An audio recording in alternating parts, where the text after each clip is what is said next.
Diaries. So this video tutorial is all about my RPMS results-based performance management system portfolio in the time of COVID-19 school year 2020-2021. Okay, so sa video na ito, papakita ko sa inyo kung ano yung mga MOVs na nilagay ko sa aking portfolio at ang mga annotations.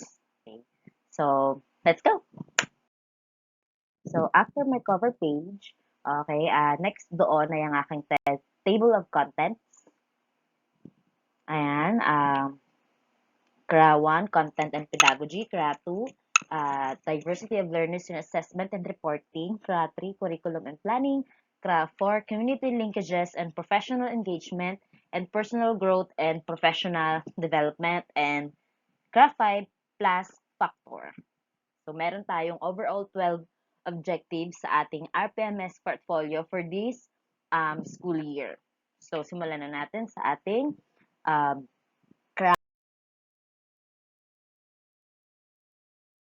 content, knowledge, and pedagogy.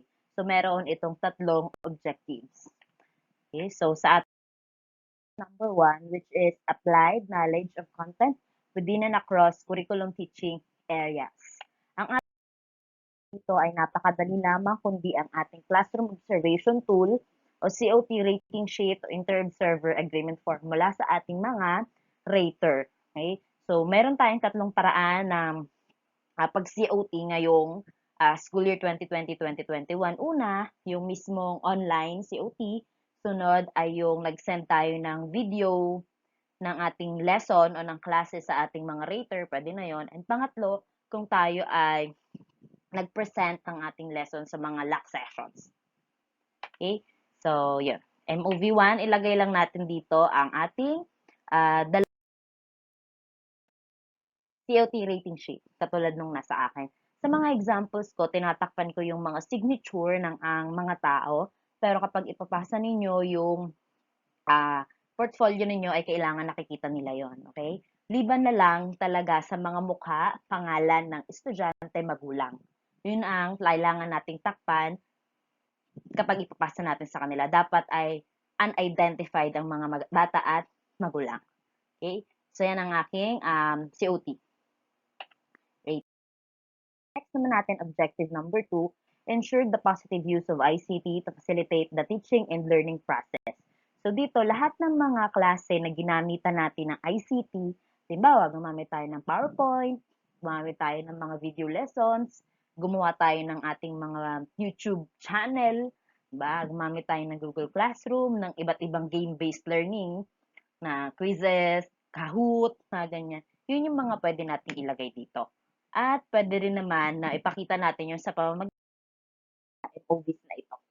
So, mga activity sheets, one lesson from locally crafted learning, self-learning module, sa lesson plan, pwede, video lesson, audio lesson, and other materials in print, digital format, and kailangan na meron tayong annotations kung ano yung nilagay nating pictures. Positive use ko ng ICT, gumamit ako ng mga game-based applications tulad ng Bluecat, quizzes, at Classcraft. Tapos meron din akong annotation. So, ayan. At mapapansin nyo din pala kung napanood nyo yung aking LDM2 portfolio, ilan sa mga MOVs na nilagay ko doon ay inadapt ko lang din dito sa aking RPMS portfolio. So, ayan. So, ang aking annotation, I make sure to use different types of learning resources including ICT to ensure the positive use of it to facilitate the teaching and learning process. Yan nga, such as PowerPoint and Canva presentations, and I also uploaded to our Google Classroom afterwards together with our recorded class discussions. I also use different game and assessment and or on our ongoing class such as Bluecat quizzes, Mentimeter, per deck, Slido, and many more. I also propose this, ito nga, yung Classcraft quiz game using the app. And it is a fun game like they are in the mission and in order to get to the other place or task, they need to finish it first. Ayan, dalawa kasi yung kailangan nating MOV sa ating objective number 2. So, una, yung una ko nilagay yung game-based. Pangalawa naman, itong interactive PowerPoint presentations with games. So, ayan, positive use of ICT. Yan, yung PowerPoint, yung sa Google Slides, halos isa lang din naman sila. And yung mga nilalagay kong mga games sa mga PowerPoint na ito are Google Slides. So, annotation ko, to ensure that the use of ICT is positive to facilitate the teaching and learning process, I adapted some games like bingo and fact or bluff and create interactive PowerPoint presentations to make sure that my students will not just learn something but also get excited and have fun. So, yeah. Done na tayo two. Next, objective 3 applied a range of teaching strategies to develop critical and creative thinking as well as other high order thinking skills. So ito yung pwede yung mga activities, mga performance tasks na pinagawa natin sa mga bata na maipapakita yung HATS. So ang ating mga MOVs, pwede makita natin sa activity sheets yung mga type of questions, yung mga type of activities doon. Sa lesson plan, pwede rin naman sa SLM, ayan, sa video lesson, audio lesson, other learning materials. Okay? So, pwede din dito yung mga, ayun, yung WHLP, WLP, yeah. Okay? So, kailangan din na mag-provide tayo ng ating annotations. So, dito, kinakailangan din na dalawa ang ating MOVs na required. Una, ito yung mga questions, activities that require HATS. Ito yung, ayan, yung mga, nag-send lang ako ng screenshot ng mga questions or activities na pinagawa ko sa mga bata. So, ito yung sa, nito, crossword puzzle. Ito yung sa laro naming fact or bluff, na mag-iisip sila kung fact ba to or bluff ba to. Ito din yung hulaang salita. Mula sa mga pictures, alam nila kung ano yung word na mabubuo nila doon. And syempre, meron din akong mga questions, mga whys or hows. Ito yung sample ng sagot nila. Kung ano yung natutunan nila doon sa lesson namin. So, annotation, the following activities were created by the teacher to encourage critical and creative thinking, allowing students to practice their high-order thinking skills. So, yun yung mga activities. And otherwise, ito naman yung sa lesson plan ko. Here's the copy of my lesson plan which encourage critical and creative thinking, allowing students to practice their high-order thinking skills. Kasi yung activity ko dito sa aking lesson plan ay mag-grouping sila, bubuo sila ng abstract ata ito. O yun, kabanata 1, 2, 3. Abstract nun. Yun. Next natin ay CRA number 2, Diversity of Learners and Assessment and Reporting. Okay? So, 4, 5, 6 ang nakapaloob sa ating CRA number 4. For objective number 4, establish a learner-centered culture by using teaching strategies that respond to their linguistic, cultural, socioeconomic, and religious backgrounds. Okay, so ang ating MO, ayan, mga activity sheets, lesson plan, SLM, video lessons, audio lessons, and other learning materials, and kinakailangan din syempre ng annotation dito sa ating objective number 4. Ng aking mga nilagay na MOV, nilagay kong MOV sa aking objective number 4 ay sample ng aming mga activities na ipapagawa sa mga bata. Ito ay integrated activity ng halos lahat ng subjects sa grade 11. And meron din ako nilagay na sample ng pictures ng output nila. Okay? Ito yung naisip naming strategy na makikater yung learner-centered din ito kasi nga, pipili yung bata kung ano yung mas gusto niyang gawin. Basta, napasok ito sa MOVS. Okay? So, ayan. Ang aking annotation, when creating activities, I always make sure to maximize my students' potentials and skills. So, we always think about and plan what kind of activities I should prepare that will push their limits and actively create what is on their heart and mind. An activity that allows them to express themselves. I don't limit them to a single activity. Actually, almost all of us in grade 11. I always give them options as long as they are in line with with the MOVS. Okay? So, ang dalawa din ang kailangan dito na MOV. So, ito yung isa. Okay? So, meron akong pinakitang sample ng ginawa ng mga bata. Ito yung ginawa nilang tula. Ayan. Okay? So, ito yung nilagay ko sa Google Classroom naming mga activity. Tapos meron din ako sample na output nila. So, ang aking annotation, the following learning activities address individual differences among students through the use of differentiated instructions and their various backgrounds. So, sa paggawa nila ng tula or sa paggawa nila ng short story, malaya sila kung ano man yung nais nilang gawin. Okay, so ito ay isang sample example ng isang learner-centered activity or culture. Objective number 5 natin, planned and delivered teaching strategies that are responsive to the special educational needs of learners in difficult circumstances, including geographic isolation, chronic illness, displacement due to armed conflict, urban resettlement, or disasters, child abuse, and child labor practices. So, ang mga MOV dito, walang iba kundi ay COT. So, lalagay lang ulit na COT. Okay?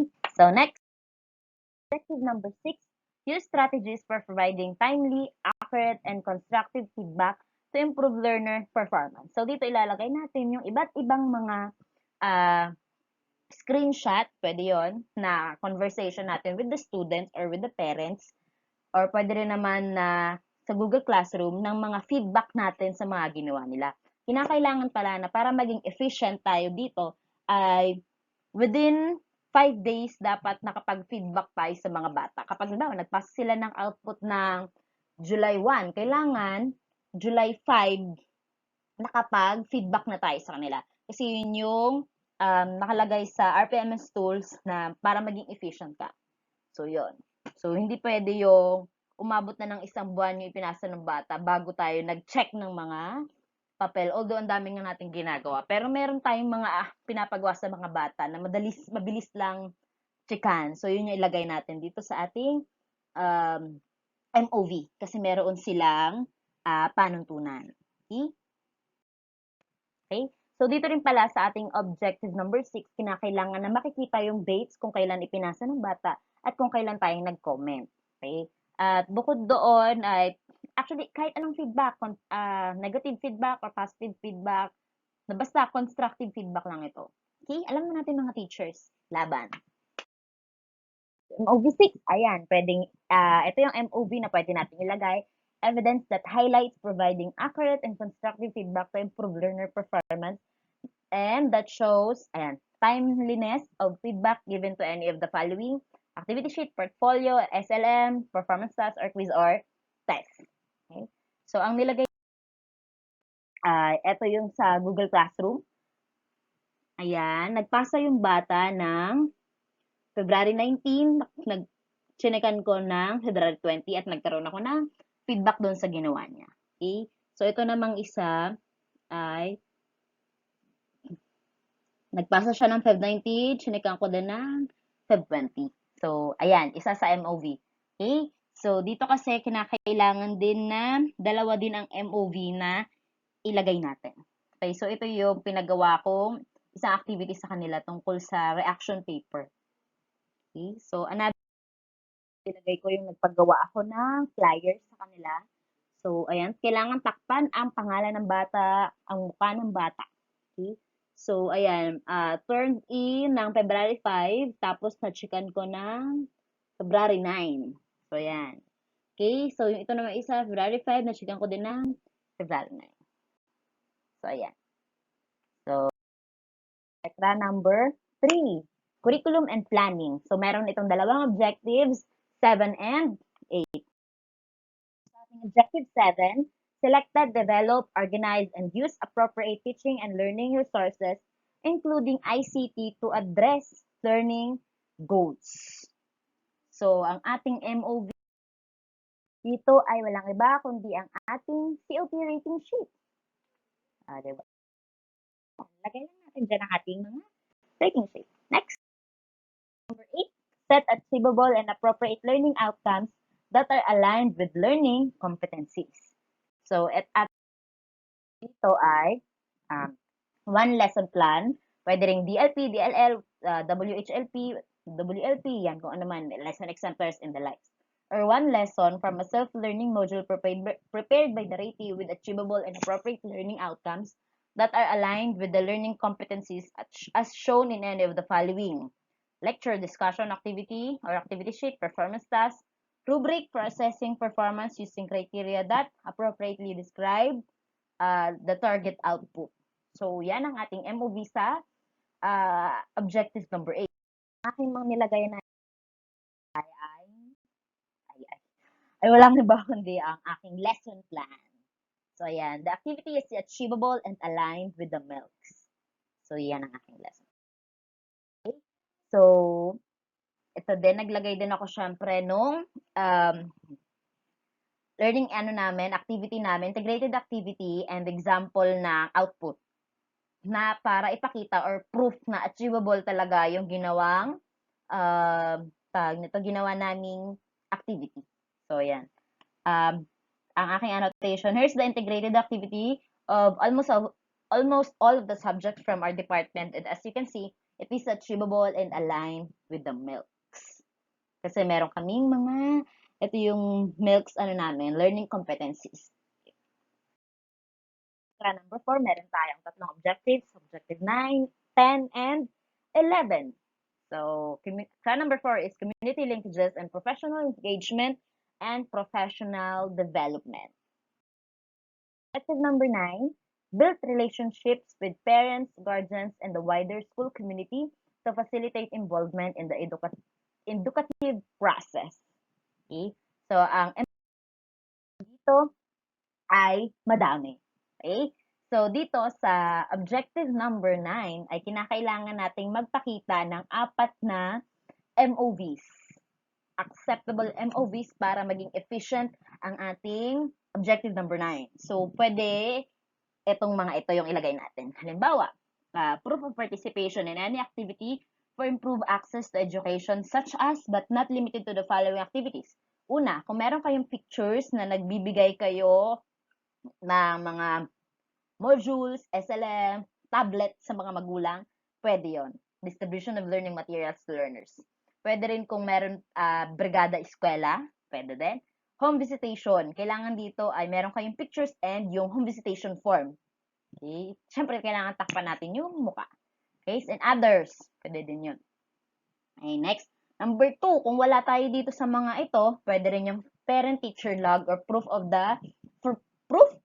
other stakeholders meeting, one-on-one parent-teacher learner conference log, attendance sheet with minutes of online or face-to-face meeting, proof of involvement in the learner's parents orientation, etc. Aminin natin, hindi na tayo minsan nakakagawa or nagsusulat ng minutes of the meeting. As long as meron tayong agenda, tuloy-tuloy ng ating mga PTC or PTA meeting.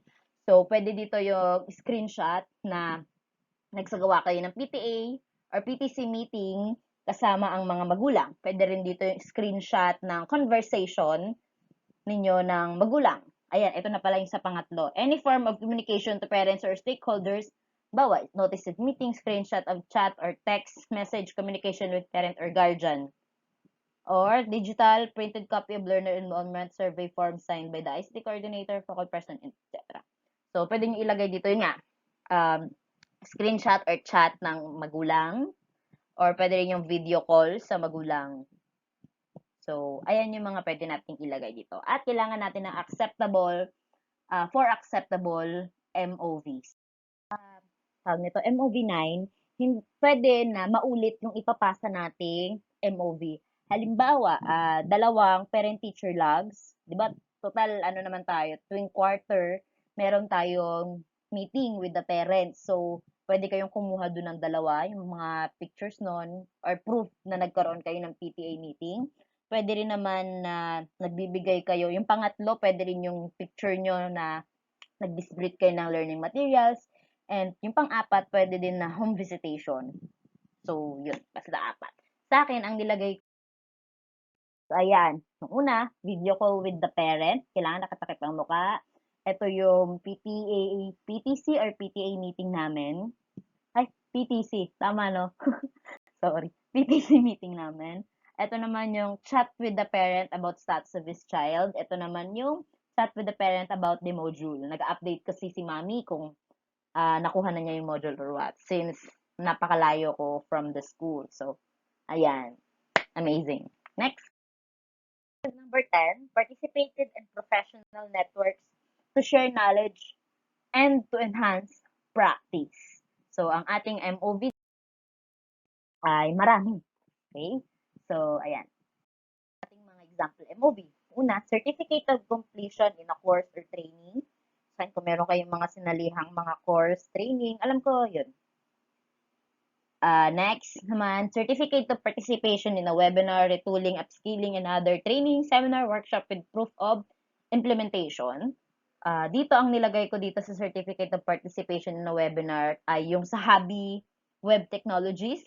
Diba? Meron dong, nagkaroon sila ng webinar about G Suite. Tapos, merong proof of implementation doon na kailangan mong ipasa sa kanila para mabigyan ka ng certificate. Meron ding quiz. So, yun yung nilagay ko. Yun yung una kong MOV. Sumunod, Certificate of Recognition, Speakership in a Webinar, Retooling, Upskilling, and other training or seminar workshop. So, meron din akong Certificate of Recognition na nilagay. Yun yung isa sa MOV ko. Next, any proof of participation to a benchmarking activity. Sa school namin, nung last session namin, nagkaroon kami ng benchmarking. So, yun yung nilagay ko. Pangatlong MOV ko na yun. Any proof of participation in school LAC sessions, online or face-to-face, certified by the LAC coordinator. Others, please specify and provide annotations. So, yung pang-apat kong MOV ay yung certificate ko sa aming inset. So, yeah. Or LAC sessions. Okay?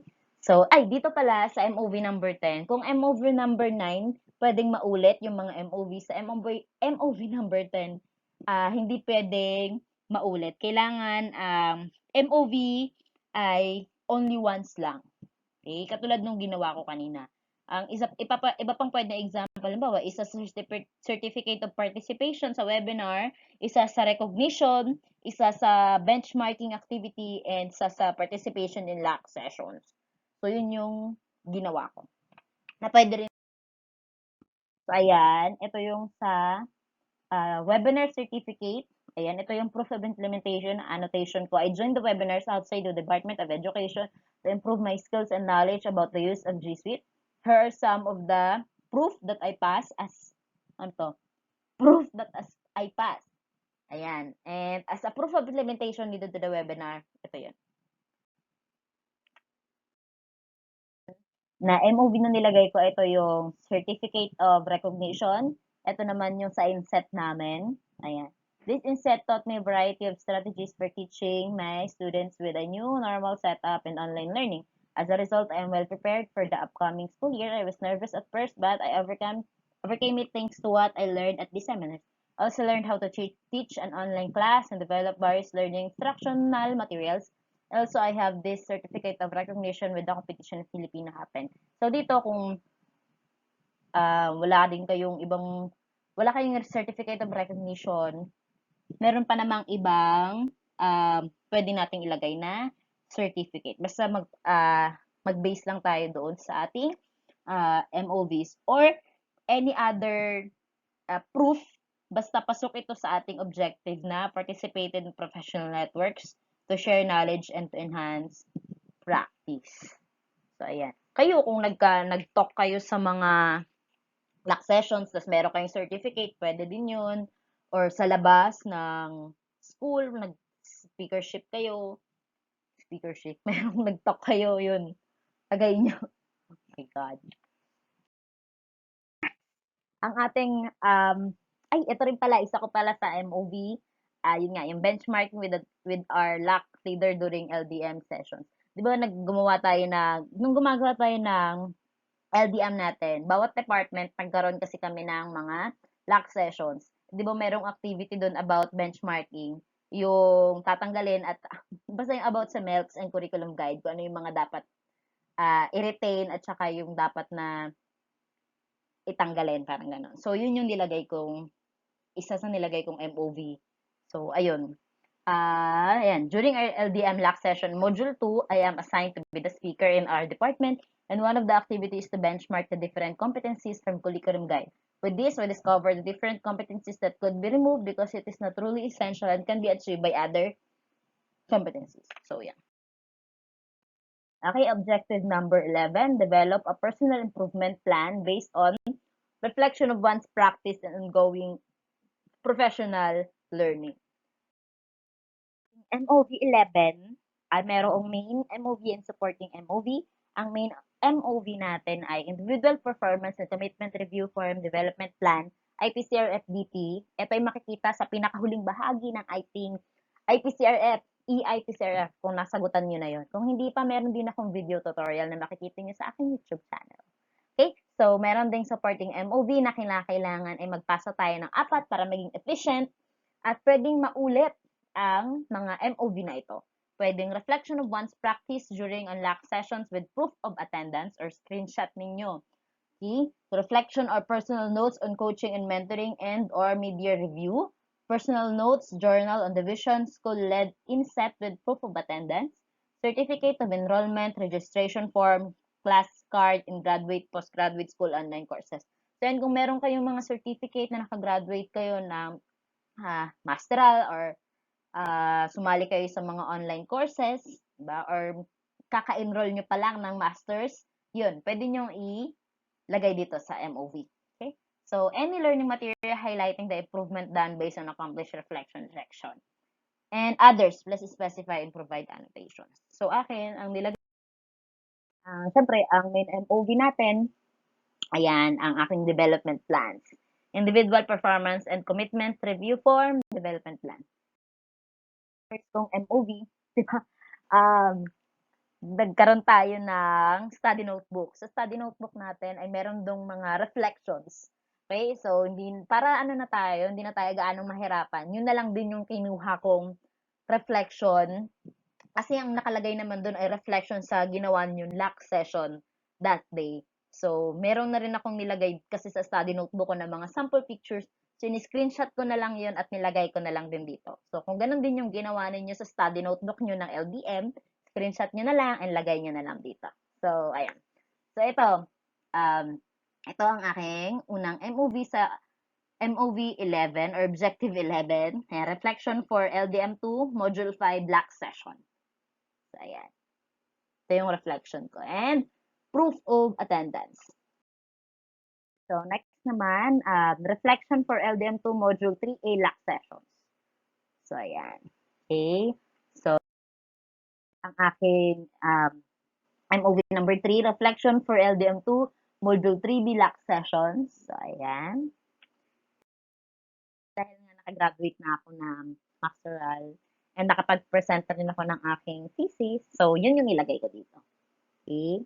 So, ayan. At nilagyan ko ng takip yung mga perma for this video. Pero pag magpapasa kayo, ulitin ko lang, kailangan makita nila yan para legit talaga yung mga certificates na makikita ng ating rater or ng school. O sino man makakakita nito. Okay, so meron din ako annotation certificate of presenting thesis paper for masteral in an international webinar. Last na guys, CRA number 5, blast factor. So, objective dito ay, objective number 12, blast, perform various related works activities that contribute to the teaching and learning process. MOV, ayan, napakadami. Committee involvement, advisorship of co-curricular activities, involvement as module learning material or writer, involvement as module learning material validator, participation in the, ayan, ROSDO, school-initiated TV radio-based instruction. Ayan. Next, book or journal authorship or contributorship, coordinatorship, chairpersonship, coaching and mentoring learners in competitions, mentoring pre-service teachers, ayan, participation in demonstration teaching, ayan, participation as research presenter in a forum or conference or others, please specify and provide annotations. Objective number 12, kailangan nating magpasa ng 4 na acceptable MOV para ma-perfect natin yung efficiency. Okay? So, dito pwede na yung magpasa ng more than once doon sa MOV na napili natin. Okay? So, ito yung committee involvement during preparation of moving up in graduation ceremony. Once again, tinakpan ko lang yan, pero pag ipapasa nyo ay kailangan pakita sa kanila. Ayan. Yan yung committee involvement ko. Next, involvement ko rin during spell mo competition. Ayan. Okay? Yung certificate of presentation ng aking thesis paper for masteral. Ayan. This webinar demonstrated how the Filipino language is soaring internationally, and as a teacher of this subject, I am astounded. This webinar also taught me about different issues and strategies used by Filipinos in online learning. Lastly, kung meron pa kayong kopya nito, di ba, nagkaroon tayo ng simulation before dun sa Gawad Primero. Ayan, Certificate of Recognition from the simulation. So, pwede rin natin ilagay yan. Diba? Okay? So, that I hope na makatulong ang video na ito sa paggawa natin ng RPMS portfolio na hindi na tayo gaanong ma-stress at ma-enjoy natin ang ating bakasyon, mga teachers. And always remember from Matthew 19:26, with God, all things are possible. Thank you!